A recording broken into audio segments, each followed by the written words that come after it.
His gloved hands wouldn't stop shaking. Senior Chief Mason Ridge jammed a half-frozen magazine up into his rifle and slapped the bottom plate with the heel of his palm. Snow had packed into every crease of his knuckles, turning the leather stiff and uncooperative. A burst of automatic fire stitched across the boulder he was hunched behind, chiseling stone and ice into his face. Chips stung his cheeks, bit his neck, rattled in his collar. He shoved his shoulder deeper into the snow-packed rock and forced his breath to slow. "Incoming," someone yelled. The word dissolved in another mortar thump, distant but closing. Mason ducked instinctively. The round hit somewhere to his left with a hollow crump, shockwave hammering his ribs. Snow exploded upward, a white curtain shot through with black fragments. Ice rained down, clattering off his helmet like hail on sheet metal. "Status!" he shouted, voice ripped away by the wind. The blizzard was a living thing, clawing at every exposed inch of him. Snow blasted sideways in glittering sheets, cutting visibility to a few dozen meters. Beyond that, the world vanished into roiling gray. The shallow bowl of terrain they were trapped in looked like a crater on a dead planet. Smooth walls, few rocks, no trees. Perfect for catching snow and bullets. Blizzard, his mixed seal, Delta element, was pinned in the bottom of it. "Arrow's out," someone called back. "He's not moving." Mason risked a lean around the boulder. Arrow lay sprawled in the open, snow already dusting over the dark stain beneath him. Two others were pressed into a low fold of ground, one of them propped against the other's chest, a tourniquet cinched high on his thigh.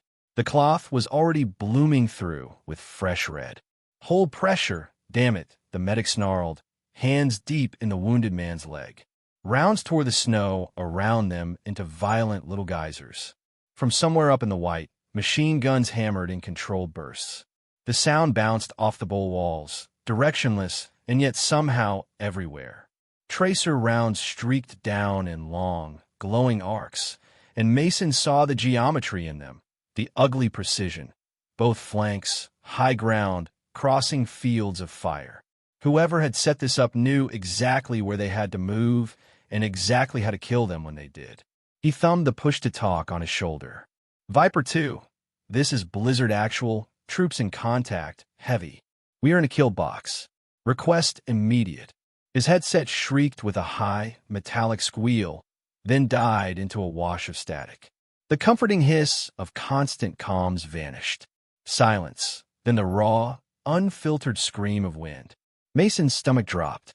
He slapped the radio body on his chest, checked the cables, cycled channels. "Viper, say again, this is Blizzard Actual, break, do you copy?" Nothing but snow hiss. He tore his glove off with his teeth and glanced down at the watch strapped to his wrist. The numbers glowed a sickly green against his skin. Their extraction bird was due overhead any minute. With the storm chewing up the sky, the pilot had made it clear. They had a narrow window, and if the valley looked like a meat grinder, nobody was coming in just to join them on the butcher's block. "If we don't move now, we die out here." He looked back over the bowl. 6 men still moving. One unconscious, maybe worse, half buried near a broken rock, his arm twisted beneath him. Another bleeding through his bandage. Half the team had their last mag already in the well or taped to the side of their rifles. Breath steamed out of them, instantly stolen and scattered. "Chief," the medic's voice cracked. "He's going into shock." Mason could feel it, the invisible hand closing around them. Mortars, machine guns, rifle fire walking closer, forcing them tighter into the low ground until there was nowhere left to hide. He slid back down behind the rock, closed his eyes for half a heartbeat, then keyed a different channel. "Sierra 3, this is Blizzard Actual, check in." His voice was calm, the practice calm that came from years of forcing panic into a box and sitting on the lid. "Sierra 3, respond. Only wind." He tried again. "Kara, this is Ridge. Sierra 3, answer your radio." Snow hissed and crackled in his ear, almost sounding like her breathing, almost like a closer mortar round cut his thought off. This one landed just beyond their boulder, sending a shock of force through his spine. His ears rang. A dollop of snow dumped down the back of his neck, icing his collarbone. If she was alive, she'd be talking. She'd be calling out targets, calm as ever, telling them where to put fire, where to crawl. The fact that he heard nothing told him she was either cut off by the jammer or already a corpse under the drift somewhere above them. "Chief, they're moving," one of the operators shouted. Mason peeked again. Through the screaming snow, dark shapes were emerging along the upper rim of the bowl, dropping down with predatory patience. Not rushing, not scared. Fighters spaced out, weapons up, working their way inward. Capturing, not killing. Closing the net. One of them broke from the line, sliding down the slope with his rifle raised. He headed straight for Arrow's motionless body. "Stay down," Mason yelled at his team. Any pop-up shot now would only get them spotted and smothered. The enemy fighter reached Arrow, put a boot on his arm to roll him over, then leveled his rifle at the still man's face. Mason's muscles bunched. He knew the calculus. Shoot, and every gun in the valley points at you. Don't shoot, and watch your guy executed like a dog in the snow. His finger brushed the trigger. A single crack split the storm. It didn't belong here. It was too clean. The enemy fighter jerked, the back of his hood popping open in a cloud of white as the round punched through. He toppled sideways into the snow, rifle dropping from his hand.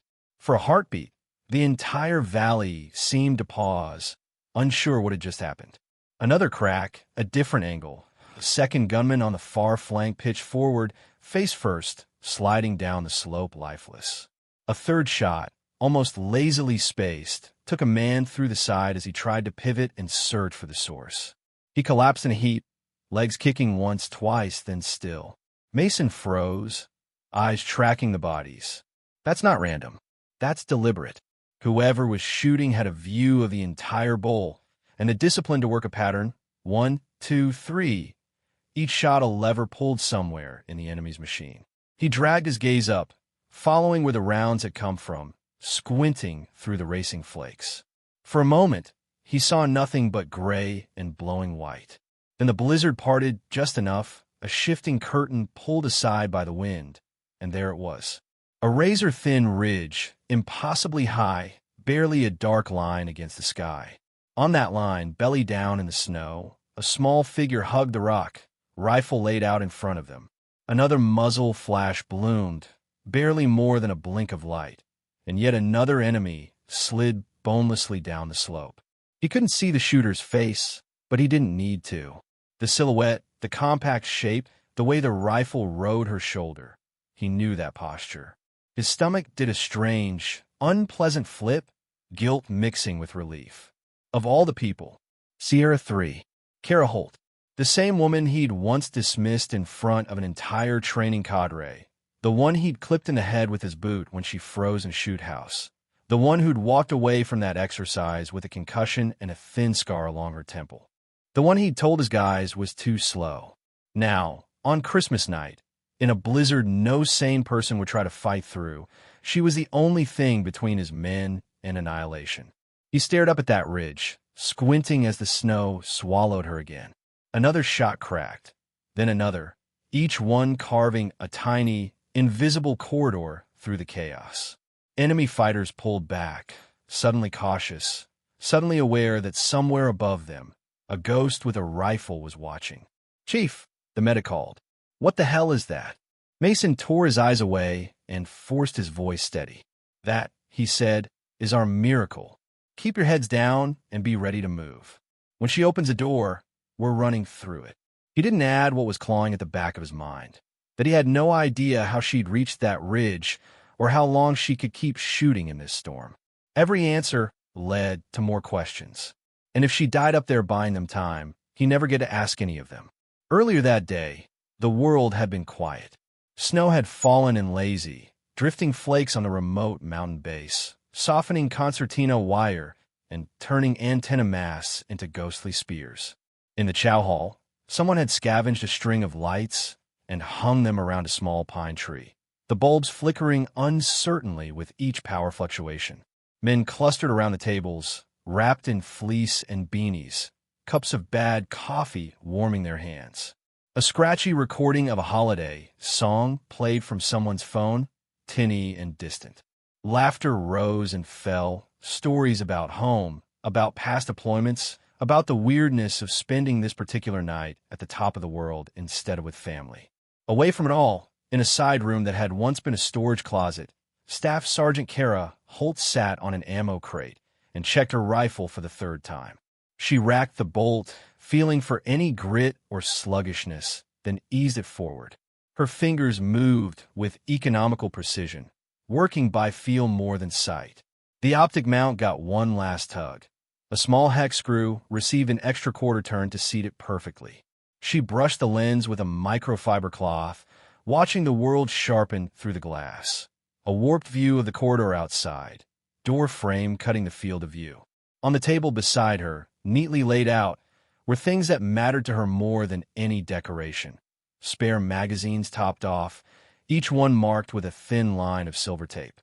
A range card, handwritten in tight block letters, converted to this altitude.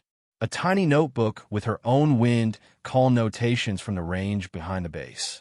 She could hear the murmur of voices from the chow hall, the occasional burst of laughter. The sound was familiar, comforting in its own way. She stayed where she was. The door opened without a knock. Mason filled the frame, coffee mug in one hand, mission folder in the other. Snow clung to his shoulders where he'd brushed past a doorway curtain. "Staff Sergeant," he said. "Chief." She didn't stand, just looked up at him from the crate. "Brief, in 5. He lifted the folder. "You're in."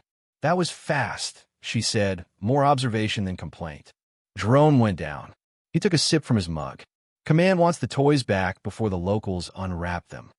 There was a ghost of a grin in the comment, but his eyes were already elsewhere, flicking to the rifle, to her gear, to the scar on her temple that disappeared under her hairline. "You good?" he asked.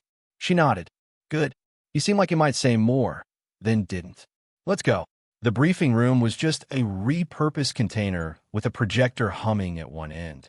A map of the region glowed on the wall, contour lines stacked tightly where the mountains reared up. The crashed drone's last known coordinates were marked with a blinking red dot in a side valley. "Mechanical failure," the intel captain said, clicking through slides. "Loss of link. System safeties brought it down. We need the data core and sensor packages recovered or destroyed. Hostile interest in the area is high, but we believe we have a window." Kara watched the top-down imagery flicker by. The valley where the drone lay looked like a frozen bowl, ringed by ridges. There were obvious lines of approach and obvious points of overwatch. Too obvious. The data this bird was collecting, the captain added, is sensitive. Routes, emitters, patterns. If enemy backers get their hands on it, they can start building a playbook on how we see them. That doesn't happen. Questions. A hand went up from one of the operators Kara hadn't met yet. A ranger on loan, by the look of him. "Locals in the valley?" "Sparse," the captain said. "A few shepherd families. Weather's bad enough most of them are hunkered down. You'll leave a small footprint. You'll be in and out. You'll be home in time for—" He glanced at the clock, adjusted his phrasing. "For bad instant cocoa." There was a murmur of amusement. Then he gestured toward Kara. "Overwatch element, Staff Sergeant Holt, mountain experience. She'll move higher along the western spur, eyes on your approach and the wreck." Mason's expression tightened almost imperceptibly. Kara saw it anyway. As the briefing broke up, chatter filling the air, one of the other SEALs, a lanky guy with a lopsided grin, drifted over. "So, you're the +1, he said, eyeing her rifle. "You sure you want to trade Coco for frostbite?" She allowed herself a small smile. "I heard you needed someone who can shoot straight." "Oh, we can shoot," he said. "We just like to move while we do it." Another operator chuckled. "Don't worry. Chief will keep you somewhere safe. High ground, right? Nice view, low cardio." Kara said nothing, only started stowing her gear. The jokes weren't malicious, just lazy, the kind that came when you added someone new to an already tight crew. Still, they circled around her like gnats. Mason stepped between them and the door. "You heard the plan," he said. "You stick to your routes. You stick to your sectors. No freelancing." His eyes flicked briefly to Kara as he said the last part, just enough to be noticed.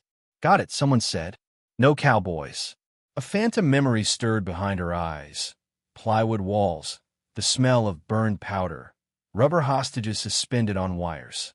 Mason's boot connecting with the side of her head as he came through a doorway faster than she'd expected, faster than she moved. The world tilting.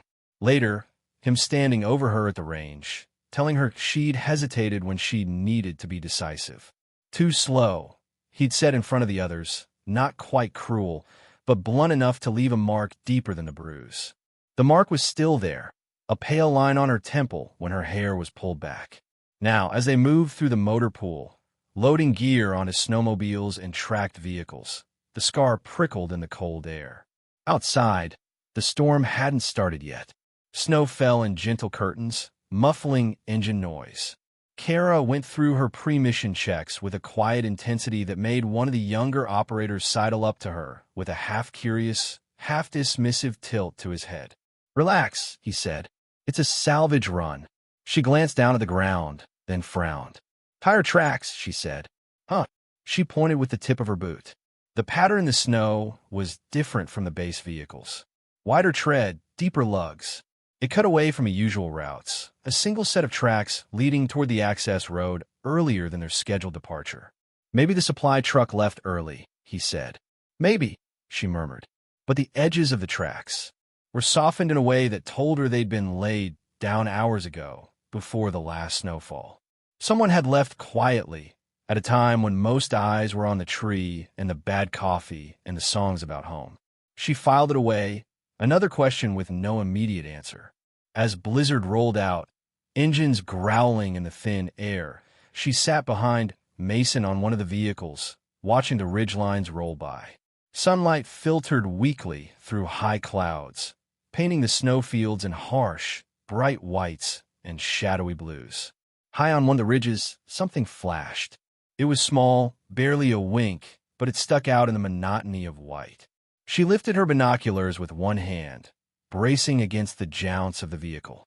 The glass settled just long enough to catch it, a tiny square of reflective material, maybe a cut of foil or a corner of a net, placed not randomly, but in line with others she could just make out like stitches across the mountainside. Markers, her mind supplied. Or maybe something worse. "See something?" Mason called over his shoulder. "Probably nothing," the younger operator yelled back before she could answer. "Sun on ice." Kara lowered the binoculars. The vehicle hit a bump, rattling her teeth.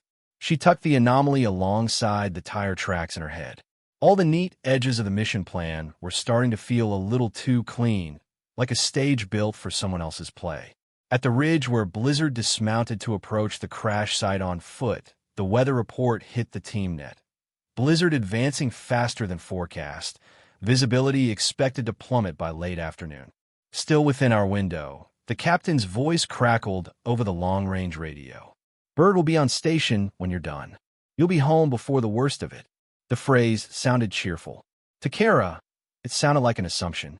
As she cinched her pack straps and slung her rifle, Mason stepped close enough that only she could hear him. "Listen," he said. "About earlier. You stick to overwatch, yeah? Eyes on. No hero runs. If it goes south, you don't go cowboy. You call it in, and you let us eat the risk." He said it like an order, but there was something else tucked in there, a faint echo of that training day, of him standing over her, try to pound hesitation out of her because he hated it in himself. She met his eyes.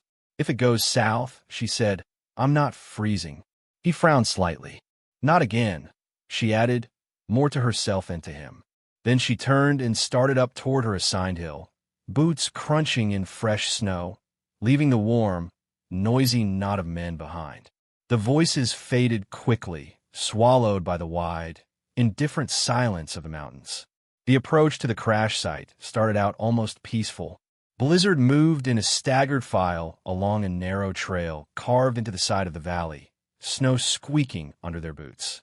Their breath hung in the air, vapor trails marking each exhale like speech bubbles in a comic strip. The sky above them was a sheet of dull gray, the sun, a faint brighter circle behind it. Down in the valley, the wrecked drone glinted dully, half buried in snow and rock. Its wings were snapped, fuselage torn, pieces scattered in a rough arc that should have told a story of impact. From where she climbed, Kara watched the pattern unfold through her scope. Something was off. Too many fragments in the open, edges too clean, as if someone had rearranged certain pieces. The snow around the main fuselage looked disturbed in ways that didn't match a simple compressive collapse. It reminded her less of a crash and more of a crime scene, staged for a photograph. She scanned beyond the obvious, out past the bowl, across the ridges that ringed it. The glass cut through distance and haze, painting details in tiny strokes.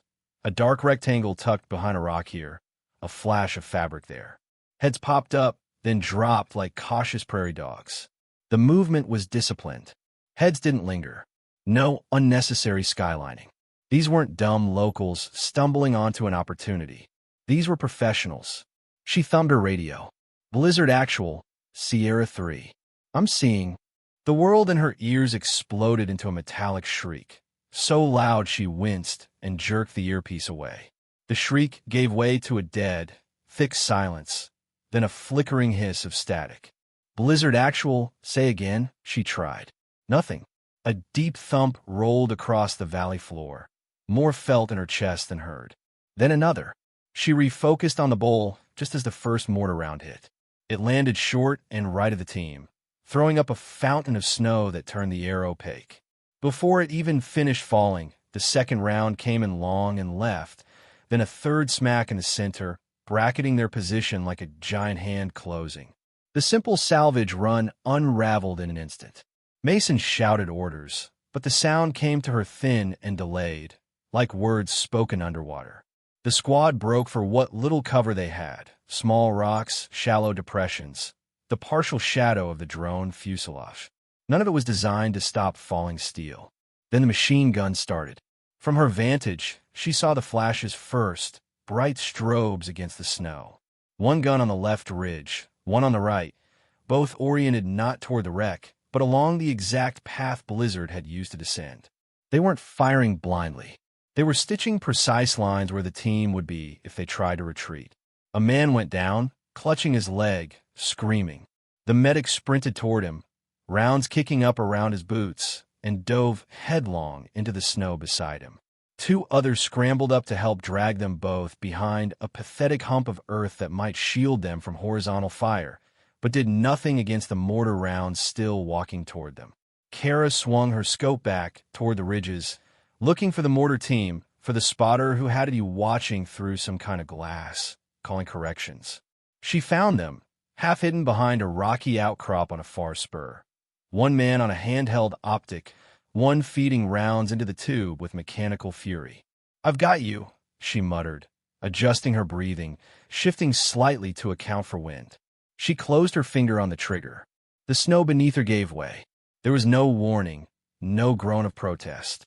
1 second she was belly down on hardpack, the next she was weightless, the world tilting as a slab of snow detached and slid. Her stomach lurched in her throat. For an absurd microsecond, she registered the color of the sky as she tumbled, flat, endless gray, and then instinct took over.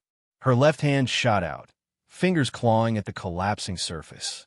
Her right arm hugged the rifle to her chest. She slammed her boot hard into the side of the chute, then again, searching for purchase. On the third kick, her crampon bit into something solid. She snapped her ice axe free from its loop and drove it into the wall in front of her. The impact nearly tore her arm from its socket, but it stopped her slide. Snow cascaded around her, hissing, rushing past in a thick white river. When it settled, she hung there, chest heaving, legs braced awkwardly, one arm locked on the axe, the other clinging to the rifle. Her designated overwatch knoll, with its neat lines of sight and pre-planned sectors, was now several meters above and to her right, separated by a smooth, steep slope of unstable snow she'd just partially dislodged.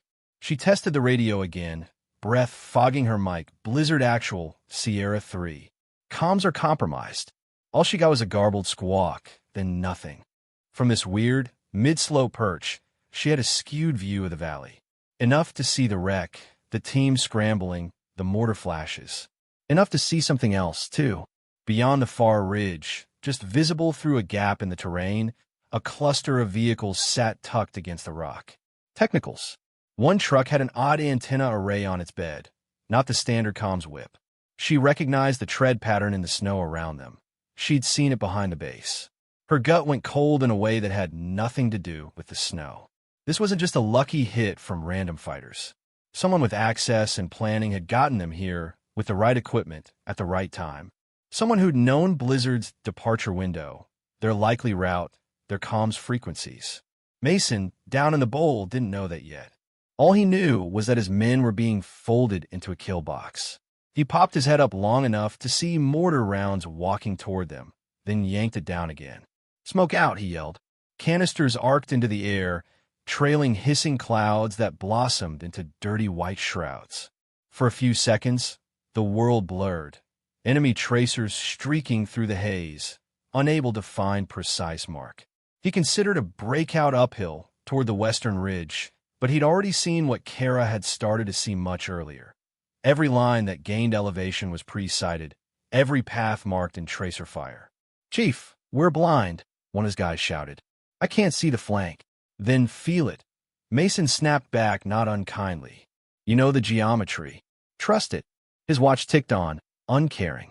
Each minute of indecision was a minute closer to the extraction bird waving off for good. Above him, the sky darkened in a way that had nothing to do with sunset. The leading edge of the blizzard rolled in ahead of schedule, a vast, tumbling wall of thicker cloud. Snowfall intensified, turning from gentle drift to driving sheets that clawed at eyes and lungs. And still, the mortars found them. Kara watched in horrified fascination as round after round landed just off target, adjusting in tidy patterns. Someone was seeing through this weather, or working from sensors that didn't care about visibility. Thermals, she thought, or a drone above our ceiling. Pinned halfway down the slope, she had choices: slide down and try to rejoin the team, exposing herself to the same kill box. Fight her way back up to the now unstable knoll that no longer offered the advantage it promised, or go somewhere no one had considered. Her eyes traveled upward and left, following the line of the mountain. There, at the very edge where rock met sky, a knife-edge ridge ran like a spine. On the mission imagery, it had been a thin, pale line, too steep, too avalanche-prone, too exposed for planners to seriously consider.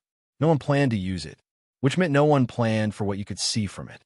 She shifted her grip on the axe, fingers numb, and made her decision. Up, hand over hand, toe over toe, she clawed sideways and upward, away from the team, away from safety, toward a strip of snow that looked like death to anyone who hadn't already decided that freezing to death wasn't the worst possible outcome. Wind slammed into her as she broke out of the chute and onto the open face. She planted her axe, then a boot, then the axe again, teeth gritted. Flurries tried to peel her from the mountain. Every time she looked down, the world threatened to tilt and spin. She focused instead on small things.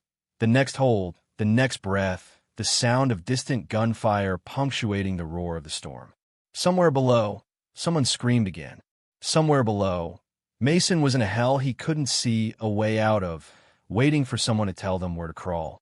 "You did this once," she reminded herself as her muscles trembled from effort. "You froze once. You waited for a perfect shot that never came." The memory flickered uninvited. A different valley, a different overwatch. A convoy passing below, one truck hanging back, out of place. Intel had flagged it as possible high value. She'd had the shot, had even lined it up, but the angle was tricky, the wind squirrely. She'd hesitated, holding off for a better moment that never came. By the time she broke the hesitation, by the time she exhaled and squeezed, the vehicle had accelerated into a turn, and the round had punched through empty metal instead of the man in its cab. Minutes later, a secondary explosion somewhere else told the story. That truck had detonated near friendlies. People had died. She'd never been able to scrub the connection between her moment of doubt and their last breaths.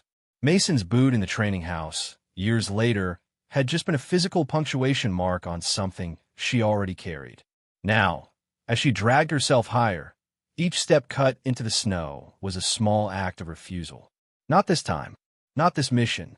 Halfway up, Her radio crackled to life in disjointed bursts. "Son there. Wounded. -6." She pressed the earpiece tight, catching fragments. Someone's voice, strained, reporting that one of the wounded was fading fast. Mason's tone barked over the gunfire, calling for a break in one direction, then changing his mind when tracers chased the idea back into a hole. She couldn't answer him. The jammer's field made her words sludge and disappear. Still, hearing them pushed her faster. As her elevation increased, the valley opened before her like a map.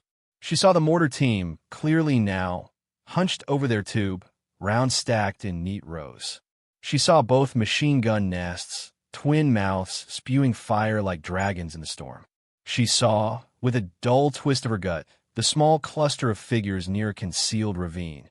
One of them holding a camera on a tripod, another with a handheld device she recognized as a ruggedized tablet. They weren't just here to kill. They were here to film. The plan unfolded in her mind with a gross, ugly logic. Down the drone, stage its wreck where it would be found, let the Americans come, jam their comms, trap them in terrain they thought they controlled, kill just enough to make the rest surrender, then march them in a frame beside the broken machine, a neat tableau of captured technology and captured men. The footage would travel far, splicing into propaganda videos. The intel from the drone corps and whatever they could squeeze from prisoners would travel even farther into planning cells and training camps. If Blizzard died here, it wouldn't end here. The thought hardened something in her. She dragged herself over the final lip of the ridge and collapsed into a shallow depression in the snow, chest heaving. On instinct, she slid her pack in front of her, building a rough rest for the rifle. Wind punched across the crest, but there was just enough rock to break its worst fury. From here, the valley was a tiny diorama. The bowl where Mason's team huddled looked small, their forms almost indistinguishable from rocks. The mortar team, the machine guns, the command element by the ravine, the odd antenna truck, all were within her scope's reach, if not easily, then at least possible. Her radio whispered again, just as she settled into position. Mason's voice, blurred and faint. "Sierra 3, report. Holt, where the hell are you?" He thought she was still on the lower knoll, the safe hill within the margins of the plan. The plan that had gotten them killed the second they stepped into that bowl. She reached for the volume knob and turned it down until his voice became a murmur behind her own breathing. "Sorry, Chief," she said quietly, lining up her first shot. "Not this time." She checked herself.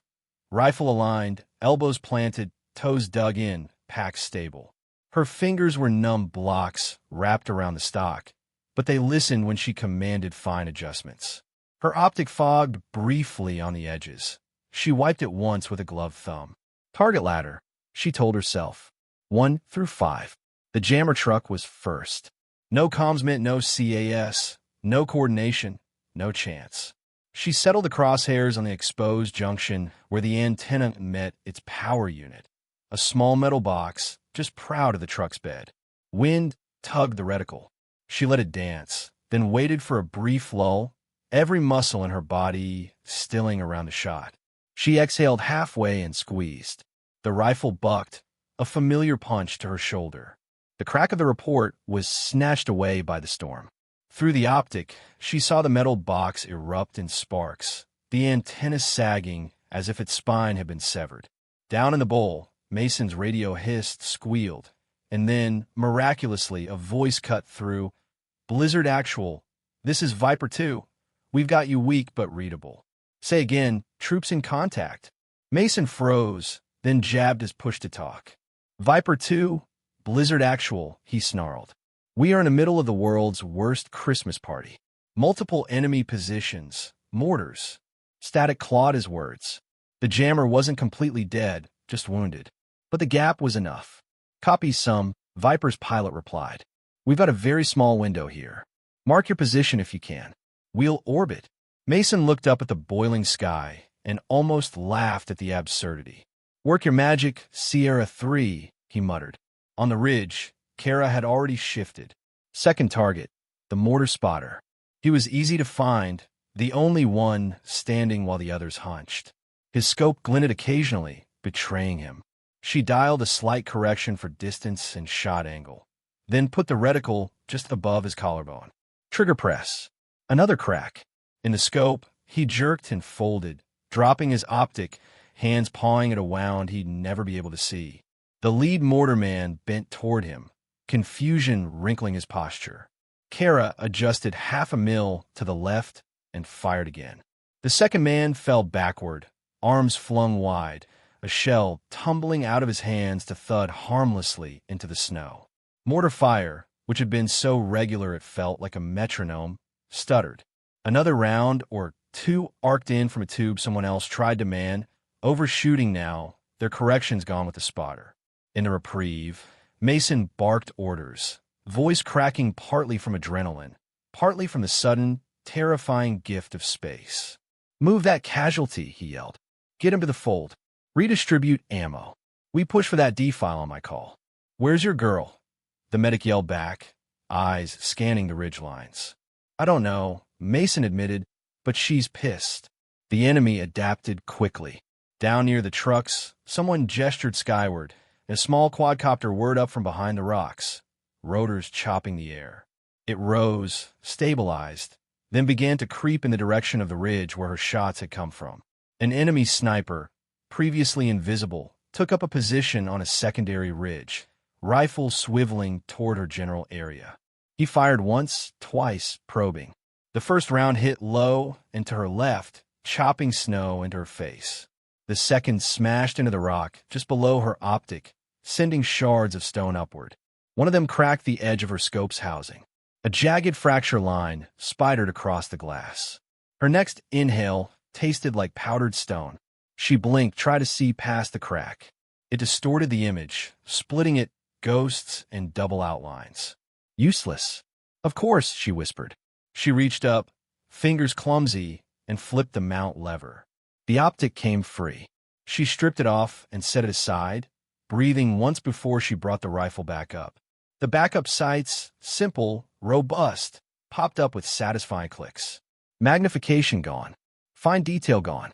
But her eyes were good, and the ridgeline geometry was fixed in her mind now. She'd have to rely on instinct, on experience, on the way targets moved and distances felt. Her ammo situation was less forgiving. One glance at her remaining mags told the story. One partially empty in the well, 3 full, one with a strip of red tape she'd marked for something else tonight. A dozen rounds, give or take, to change the trajectory of multiple lives. She cycled a breath, pushed fear into the familiar dark corner, and focused. Third target, the heavy machine gun team raking Blizzard's only viable exit.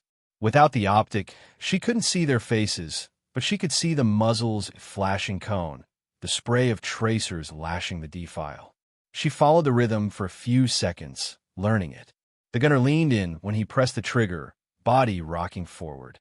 She aimed not at the muzzle, but at the spot his head always traveled through in the fraction of a second before each burst. She timed her shot to that motion. The rifle cracked. Down below, the gun went quiet mid-burst. For a heartbeat, there was a ghost of movement where the gunner had been, then nothing.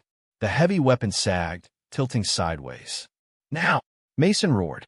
Blizzard moved like they'd been coiled for this without knowing it. Smoke grenades popped and hissed, laying down a haphazard curtain. The medic and another operator heaved the worst casualty between them, grunting with effort as they staggered toward the D-file. Others leapfrogged, one man up while two covered, then switching. Rounds still whipped past them, but the concentrated wall of fire that had sealed the exit was gone. They slipped through the gap like water through a cracked dam. On the ridge, the drone found Kara. It swung toward her position, angle steep, motors whining louder as it closed. She saw it flicker into her peripheral vision and ducked a fraction before something snapped past where her head had been.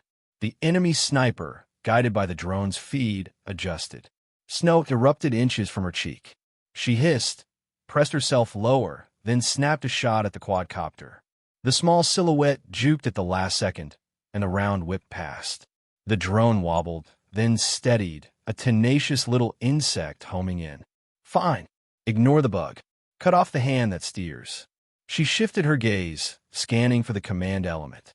It took her a few seconds without the scope, eyes watering in the wind, but then she saw them. A small cluster near the ravine, one man holding the tablet, another with a radio handset. Nearby, the truck carrying the drone core idled, exhaust fluttering. She didn't aim at the tablet or the radio or the core. She aimed at the driver behind the wheel, the one who would take orders and translate them into movement. The shot dropped him where he sat. The vehicle, unattended, rolled a few feet, then slumped into a drift, wheels spinning in the powder, nose buried. The cameraman jerked in anger, flailing at everyone and no one. In the bowl, Mason's radio cleared just enough for him to hear her voice, faint and chopped.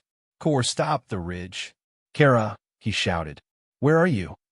"Higher than I should be," she replied, and though the words cut in and out, the meaning got through. "Keep moving.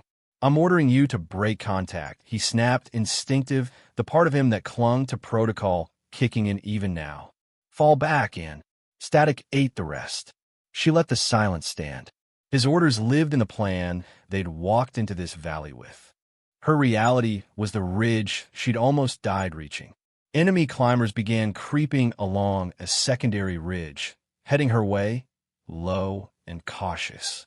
With the drone overhead and the sniper still taking shots, they meant to flank her, get close enough to put rounds into her from the side or toss grenades. She couldn't pick them all off. She didn't have the ammo, and missing meant wasted time. Instead, she looked past them to the slope above their heads. A long, hanging slab of snow perched there, destabilized by earlier small slides, but still clinging. The kind of thing mountain guides told you to avoid triggering at all costs. She put her front sight on a small weakness in the slab, a shadowed pocket where the snow had hollowed just slightly. "This is stupid," she told herself. But stupid didn't mean wrong. She fired. The bullet punched in and vanished. For a second, nothing happened. Then a crack, faint even to her ears, ran across the snow like a zipper being pulled. The slab sloughed off in chunks, then as a whole, turning into a slow, unstoppable wave that built speed as it dropped. The climbers had just enough time to understand what was happening. Some tried to dig in, some tried to run. The snow took them all the same, sweeping a handful off the face and burying the others up to their chests, guns and grenades lost in the churning mess. Kara exhaled shakily. In the valley, blizzard burst through the defile and into the approach to the LZ marker, a flat plateau scoured by the wind. The extraction helicopter's rotors were already chopping the air overhead, sending snow in wild spirals. "Blizzard actual, we've got about 5 minutes before this turns unflyable," the pilot warned over the net. "Get your people on board, or we're out." "Copy," Mason said, chest burning as he ran. "Everyone up the ramp." "Go!" They piled into the bird, boots clanging on the metal, hands hauling the wounded into seats, straps being buckled with fumbling fingers. The crew chief shouted at them to move faster, to get clear of the ramp, to duck heads. Mason stayed at the edge, rifle up, scanning the ridge. "Chief, let's go." The crew chief shouted over the howl of the engine. "We're hanging here. We're not leaving her." Mason shot back. "She's not our passenger." "She is now." Below, enemy survivors rallied. Some fired up at the helicopter, shots pinging off armor and chewing through the snow. Others sprinted for a better angle, one of them hoisting an RPG tube onto his shoulder, fumbling with a warhead in numb fingers. Kara saw him. He was a black slash against the white, moving along the edge of a rock. She could barely make out the tube itself, but the way he held it, the way his buddy slapped his arm, screamed urgency. She was shaking now, every muscle, every tendon. Adrenaline, cold, exhaustion, all converging. Her fingers could barely feel the trigger. She forced her breath in, then out, blocking out everything else, the drone, the sniper, the climbers still digging themselves free. The only thing that mattered was the narrow slice of space where that warhead would be when he tried to shoulder the launcher. She aimed at the space, not the man. When the sight picture matched the prediction in her head, she pressed the trigger. The bullet hit. The man flinched, his shoulder jerking.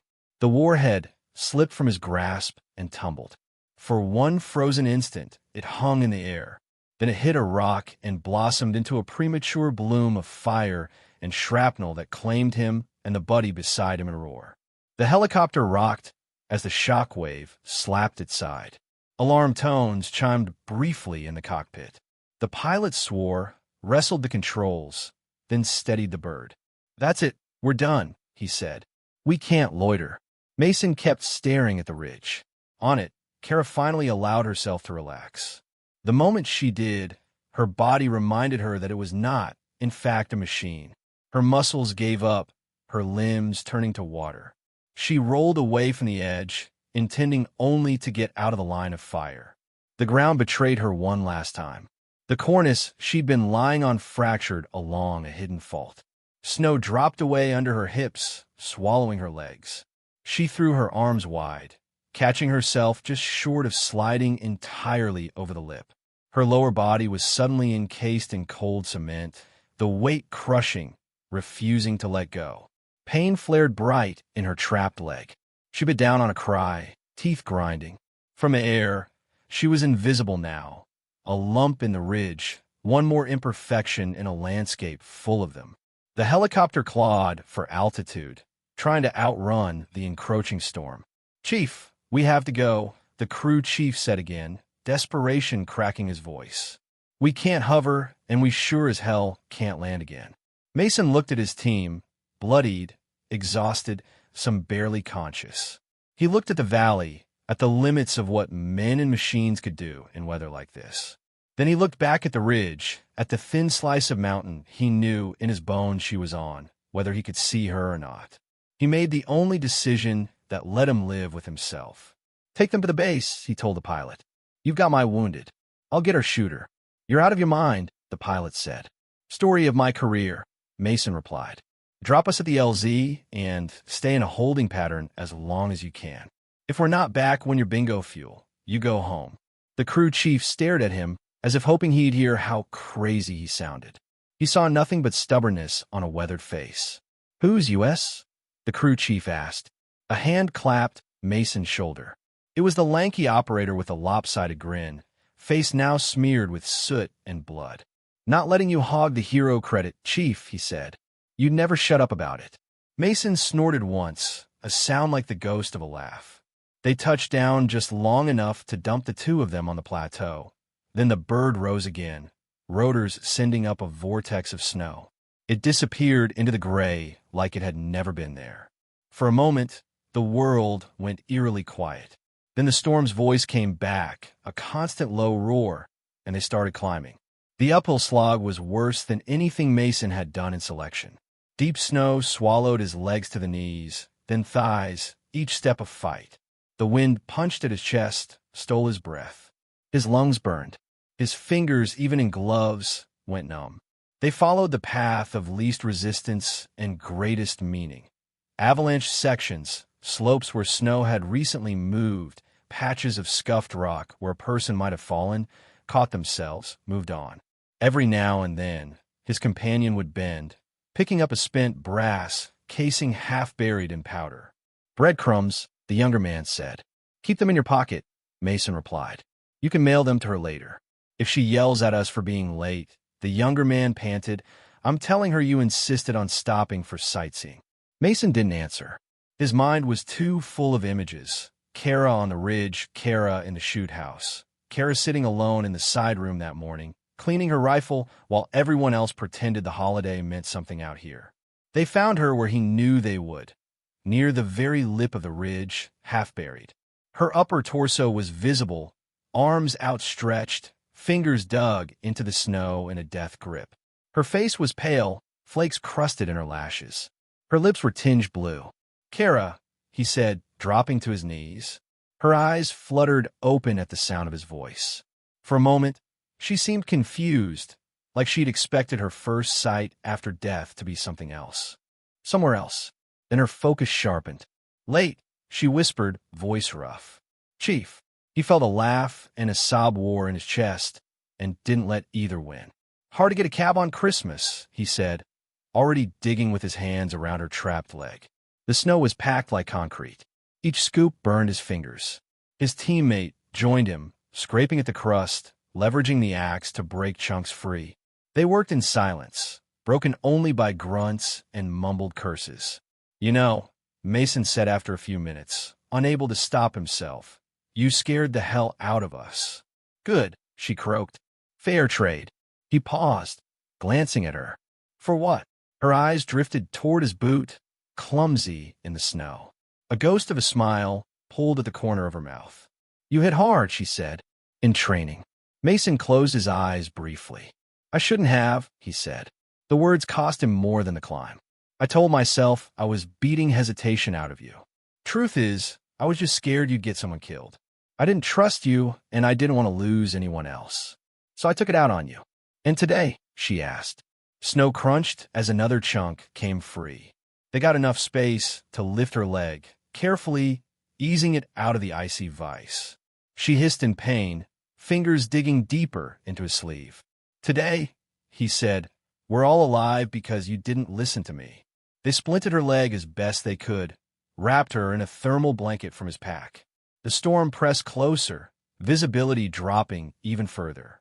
Somewhere out there, the helicopter orbited, burning fuel with every passing second. "Chief," came the pilot's voice over the net, broken but audible now that the jammer was silent. "We're almost bingo. You've got maybe 2 minutes before we have to punch out." "We're coming to you," Mason replied, looping an arm under Kara's shoulders. "Start descending toward the LZ. We'll meet you." The trip down was a blur. Pain, hers, exertion. There's the constant fear that one misstep would send them all sliding into oblivion. But gravity for once worked with them. They half-slid, half-stumbled back toward the plateau, following the paths they'd carved on the way up. They emerged from the white wall at the edge of the LZ just as the helicopter dropped through it, looming out of the storm like a mechanical angel, rotors screaming. The crew chief saw them and leaned out, waving wildly. "Move! Move!" They moved. Hands reached for Kara, hauling her inside. Mason followed, only once looking back at the ridge. It was already vanishing into the storm, whatever trace she'd left on it being filled and smoothed by fresh snow. The bird lifted, wobbling in the gusts, then clawed for altitude. Mason pressed his head back against the bulkhead and finally let his hands tremble, now that there was nothing critical left for them to hold. Back at the base, the world was all angles and fluorescence. The debrief room felt smaller than it had that morning.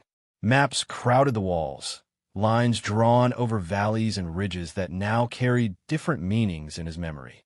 Kara sat in a chair with her leg elevated and wrapped blanket around her shoulders. Her skin was still pale, but color had crept back into her lips. The scar on her temple stood out starkly against the pallor, a thin, pale line. Across the table, intelligence officers laid out photos and reports. The drone was spoofed, one of them said, tapping an image of frequencies. Uplink interfered with, brought down where they wanted it. The jammer truck you engaged appears to have been outfitted by a contractor who is now missing.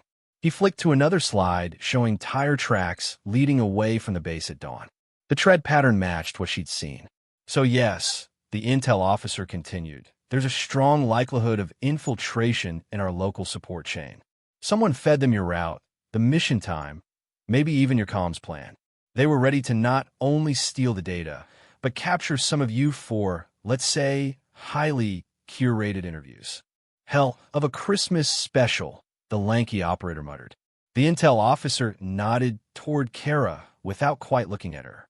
"Your deviation from the assigned overwatch position is noted. We'll need to go over that in detail. It complicated our ability to coordinate during the engagement." Mason's jaw tightened. "Respectfully, sir," he said, "her deviation is the only reason any of us are sitting in this room instead of starring in their broadcast."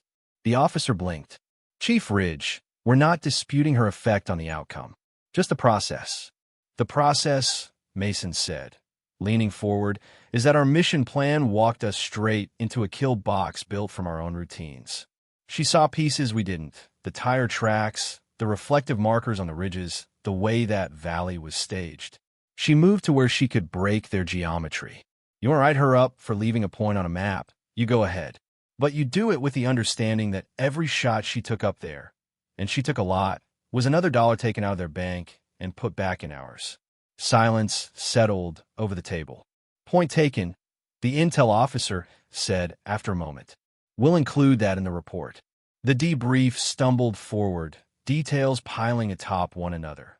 The camera crew near the ravine, confirming the propaganda angle.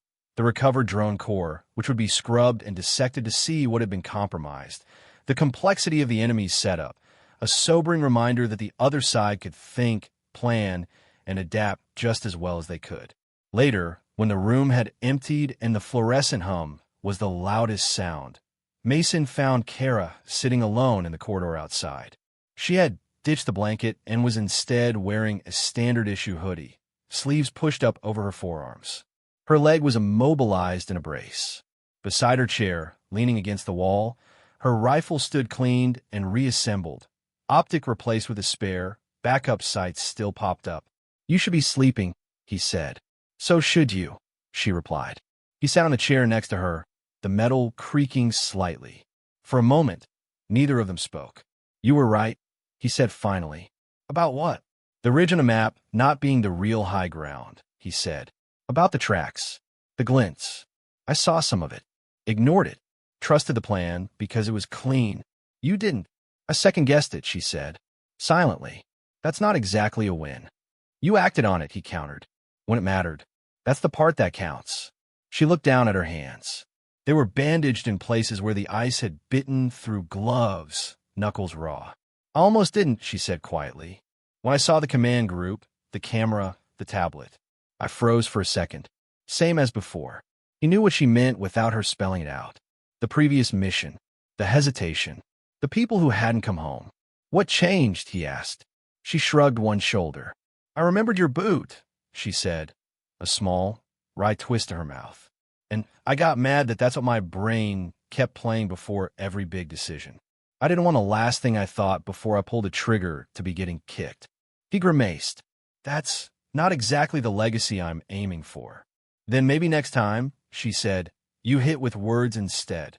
His lips quirked. You're assuming I have any, he said. Useful ones, anyway. You managed a few on the ridge, she said. We're all alive because you didn't listen to me was pretty good. He cleared his throat, uncomfortable with the compliment. Well, don't get used to it. She let the quiet stretch between them, then broke it with something she'd held for a long time. That day in the shoot house, she said, when I froze on the mock hostage, there's a reason I hesitated. Before that, on another rotation, I took a shot on what I thought was a bad guy. Turned out there was a kid in the room I couldn't see. We were lucky. The round missed them both by inches. That luck felt like a warning. So I started double-checking every scenario in my head. Overthinking. By the time we were back in training, my brain had turned every target into a possible mistake. He listened, hands folded, jaw tense. And I tried to stomp that out of you instead of understanding it. You did stomp something, she said. Just took me a while to decide what to replace it with. What did you pick, he asked. She considered. Tonight, she said, I picked the idea that if I didn't shoot, the footage from that ravine would be used to hurt a lot more kids in the long run. I can live with being wrong about the man with the tube. I can't live with watching you line up in that camera's frame. He looked at her, really looked, and saw not just the scar he'd helped put there, but the weight behind her eyes. You're not too slow, he said. You're just thinking about a bigger picture than I was. Tonight, that saved us. I owe you for that. The guys owe you. Blizzard wouldn't exist anymore if you'd stayed in your box. She exhaled, some tightness in her shoulders loosening. Do I get that in writing? She asked. You already did, he said, in the debrief. But if you want, I'll give you something better. What's that? Next time I get to pick an overwatch, he said. You're my first call. She blinked at him. You planning to listen when I tell you the map's wrong? Against my better judgment, he said dryly. Yeah. A small, genuine smile broke across her face, the first he'd seen that day that hadn't been forced or sardonic. Later, much later, when the base had quieted and the storm had blown itself out, Kara made her way outside with the help of a pair of crutches. The night sky had cleared, stars biting cold and sharp. Snow lay in smooth drifts around the tents and containers, reflecting the faint light. She found a crate outside one of the structures and sat, bracing her leg, breath puffing in the air. The distant hum of generators was a low, constant presence. Somewhere, a radio played a song soft enough to barely register. She lifted a hand and traced the scar on her temple with her fingertips. It was slightly raised under the skin, a small ridge. She'd hated it once, a physical reminder of humiliation, of being called slow, of failing some invisible test she'd never fully understood. Now, after tonight, it felt different. Not erased, those kinds of marks never were, but layered. The boot, the hesitation, the bad mission, the ridge, the shots, the decision to move when every part of her wanted to freeze. Behind her, boots crunched in the snow. "Can't sleep either?" Mason asked, stepping up alongside her. He wore a jacket thrown hastily over a t-shirt, patches of frost still clinging to his hair from his last walk between buildings. "Too quiet," she said. He looked up at the sky, then at the valley beyond the wire, the dark shape of the mountains looming like sleeping beasts. "You know," he said, "some of the guys were trying to come up with a nickname for what you did." She groaned softly. "Please no." "Blizzard Angel" was floated, he said. "Absolutely not." "Ridge Reaper," he added. "Worse." He chuckled. "I told them no. That's not how this works. We don't slap some cool label on it and pretend it was easy." She felt quiet again, grateful for that. After a moment, he said, "I was thinking about scars." "Occupational hazard," she said, touching her temple again. "Yeah," he said. "Thing about them is people assume they're from the hit, the impact. But most of the time, the hit's over before your brain even registers it. The real mark comes later. How you decide to live with it. What you build around it." She glanced at him. "Getting philosophical on me, Chief?" "Don't get used to it," he said. "But yeah, tonight, you didn't let that scar decide for you. You did." She looked back out at the white expanse, at the ridges in the distance that had tried to bury her and failed. "Sometimes," she said, more to the night than to him, "the people we hurt the most are the ones who pull us out when it counts. Guess that's what makes the scar bearable." He didn't argue. They sat there in companionable silence as the first thin line of dawn crept along the horizon, turning the snow from blue to almost silver. In that color, her scar softened, became just another part of her face. In a few hours, there would be more debriefs, more reports, more missions. The enemy would adapt. They would too. The war would keep grinding on, indifferent to holidays. But for that moment, on that morning after the blizzard, Kara Holt sat in the cold with her fingertips resting lightly on the mark that used to define her and now, finally, didn't. And somewhere in the back of Mason Ridge's mind, another kind of mark settled. The knowledge that the quiet operator he'd once written off had saved his life. Not because he'd made her into something else, but because she'd decided who she was going to be when no one was watching.